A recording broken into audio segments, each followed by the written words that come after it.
एक छोटे से गांव के पास एक जंगल था। गांव वाले उस जंगल को बहुत धरती माँ की भूमि मानते थे, लेकिन उसमें कुछ ऐसी बातें थी जो लोगों को घबरा देती थी। जंगल के अंदर एक पुराने हवेली का सिर्फ रुइन बचा हुआ था, जिसे सब बच्चे डर के मायने में भूतिया हवेली कहते थे। गांव के एक नौजवान लड़के का नाम आदित्य था। उसे दिन रात वह जंगल की ओर खींचता रहता था, अपने दोस्तों के साथ भूतिया हवेली का अनुसंधान करता था। एक दिन उन्होंने अपने दोस्तों से मिलकर तय किया कि उन्हें भूतिया हवेली में एक रात बितानी चाहिए।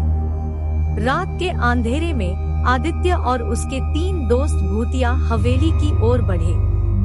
हवेली के बगीचे की दीवारें बूंदों से भरी हुई थी और हवा में खौफनाक चीखें सुनाई दे रही थी, लेकिन उन्होंने अपने दृढ़ इरादे को मजबूती से दिखाने का निर्णय लिया।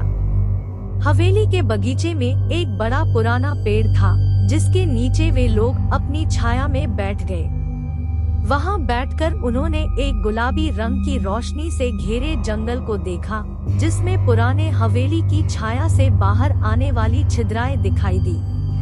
एक छिद्र में वे एक विकट चेहरे की औरत को देखते हैं, जो हंसती हुई उनकी ओर बढ़ रही थी।